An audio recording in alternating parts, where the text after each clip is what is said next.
welcome back. This is a BPMO podcast. I'm Tony Bryant. I'm the owner of BusinessPMO, and we are taking a moment to bring you to the home office and kind of have a little bit more of an in-depth review of some of the questions we've received. As we finished up our last podcast series, we got a lot of questions from folks, and they wanted to know, what's BusinessPMO? Who's the owner? What about him? What do you do? What are the trainings? What about certification? There's lots of questions. I can't believe it. So if you've heard me in other social media outlets, you'll know that I'm learning social media. I find it very, very enjoyable. I think it's kind of a wild ride.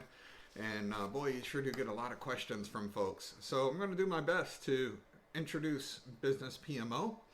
Today, we're focusing on the training that BusinessPMO does. So I have my questions here that I've received from all of you, and hopefully this will help answer some of those questions. So the first one, so this is feedback from executives and other business leaders about our training.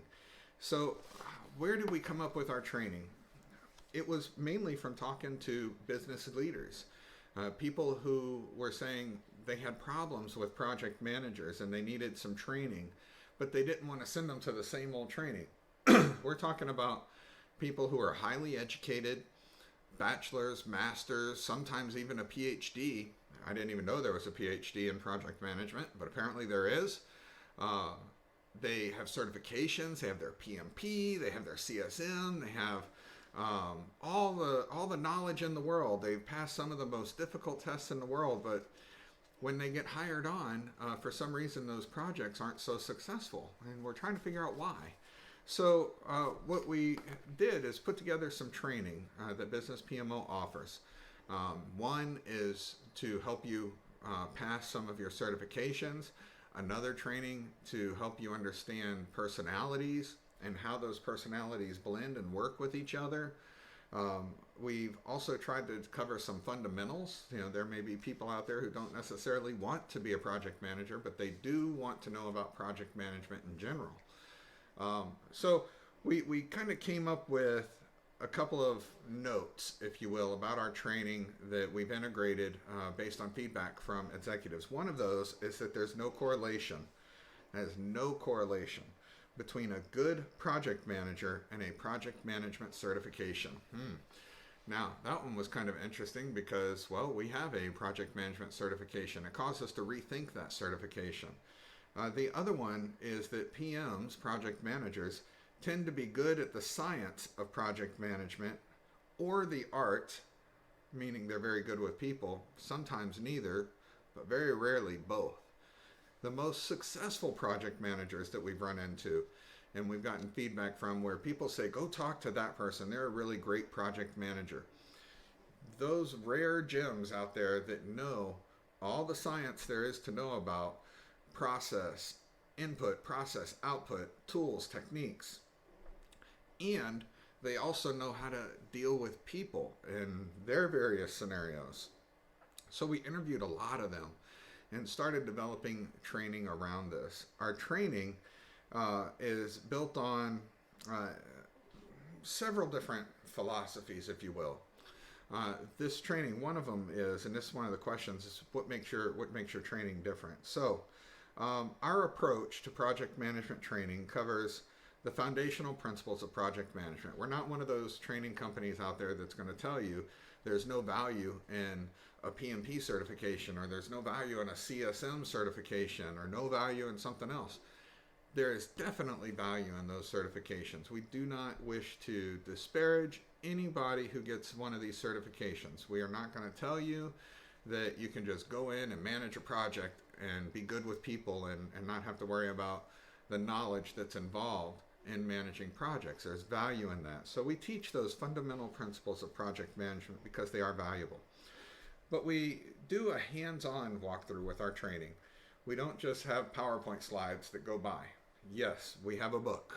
Yes, we have exam preparation. We do that for those who are going to be taking an exam, whether it's for another certification or our own. You got to pass the test. But our approach to teaching is hands-on, meaning you're going to spend very little time looking at PowerPoint slides, and you're going to spend a whole lot of time actually practicing those fundamentals. In fact, some of our training, we don't plan a project for you to walk through. We grab one from the student population. Somebody in the class says, I have a project going on at work and I'm struggling with it. So then we'll take that project and we'll run with it and do some of these exercises so that you can learn how to apply project management to these scenarios. And the problems that people usually run in, first they want to know how to organize it. That's science. They want to know if there's any good tools. That's science. And then we hear all of the complaints about the organization itself. And almost always this is art. So we have to blend these two. We have to blend the tools, the knowledge, and the people and their personalities all together in order to be successful on a project. The best project managers will know how to do both. We also provide all of our project managers with a toolkit, a basic toolkit. And this is more for organizations that don't have a process, but we give you a little USB that on that USB, it will have all of our templates. It'll have team rosters, it'll have a risk register, it'll have a sample project schedule, it'll have all the stakeholder diagram, all of that. A RACI chart. If you don't know these terms, come to our training. But it'll go through each of these templates in the class so that you can take these templates back to your organization and you can say, here's a starting point. We can either use this, swap out the logo for BusinessPMO with your own, and go ahead and use the templates. We practice using these templates in class. Maybe you'll find them helpful. Maybe they'll be a starting point for you to do something better. And when you do, let us know. We want to share that knowledge out with everybody else. We also put a pretty big focus on behavioral analysis. Behavioral analysis, the John Maxwell DISC method, is our tool of choice for understanding our own personalities and also how to interact with and recognize personalities of others. You not only want to know what the people are capable of doing on your project, you need to know what makes them successful, what lifts them up, what causes them to be motivated. And I don't mean lift them up as in only making them feel better when they're in a depressed state. I'm not talking about that. I'm talking about if somebody is a programmer on your team, how do you enable that programmer to be a better programmer? How do you enable that person who's struggling at home to come to work and be focused on work? How do you guide them to the appropriate resource? How do you take somebody who is a redacted personality and get them to work with somebody who's very extroverted? You know, where you get that introvert and that extrovert together in a room. If you can get them working together and building each other up, causing them to become good leaders of their own and their own way without them having to change their personality, this is exactly what we try to teach. We don't want to change people's personalities to fit into the project box. We want the project manager to be adaptable, to basically be all things to all people. Yes, it is possible. It's the saying in the DISC training is that people are different, but they're predictably different. And if you can understand how those differences interact with each other, you can start to manage your work, your meetings to be much more productive and your projects to be more successful. We not only look at personalities, we also look at behavior. What does it mean when somebody is sitting back and just kind of doing this versus doing this versus looking over here? What does it mean to the person that they feel to their left or to their right?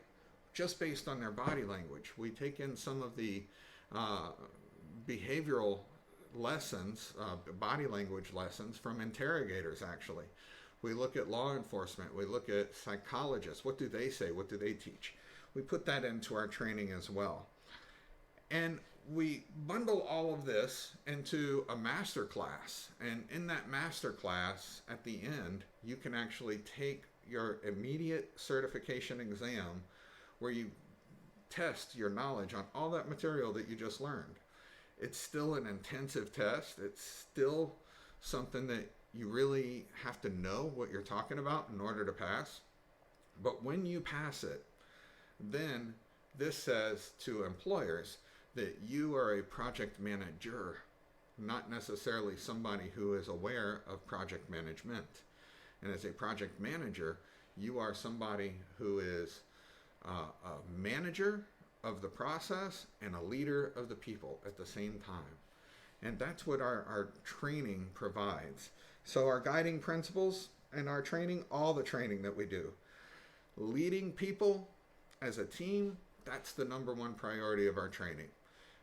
Aside from that, yes, managing project processes and disciplining, how to keep people organized, how to keep them communicating and reporting back to you, how to move people through a change management process, how to monitor your risks and what to do when they're triggered.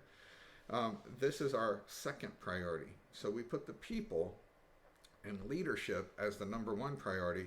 And because it's project manager training, number two, not equally, but a little less important, is the process itself for project management. Now, some people might disagree with that, but that's what we do.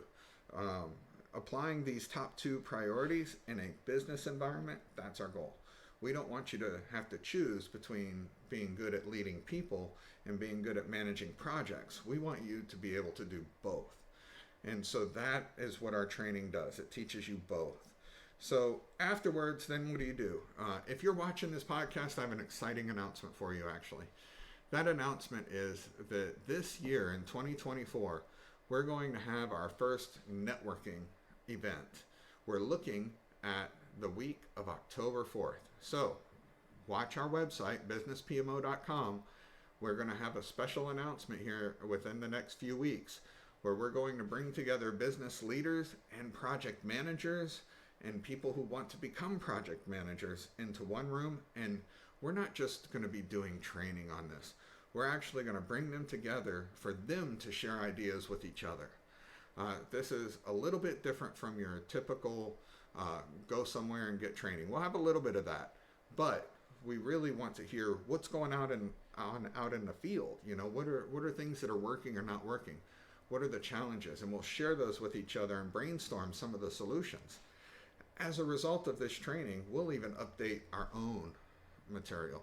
So, in summary, BPMO training, we want project managers to know the art, the leading of people, and the science, the project management processes and principles to be blended into a single individual who is a project manager that can get your projects done regardless of the business environment, regardless of the methodology, regardless of the business culture. All of these things can come together as one, and that's what our training aims to do. Thanks again for listening. We hope to see you on the next podcast. Have a good day.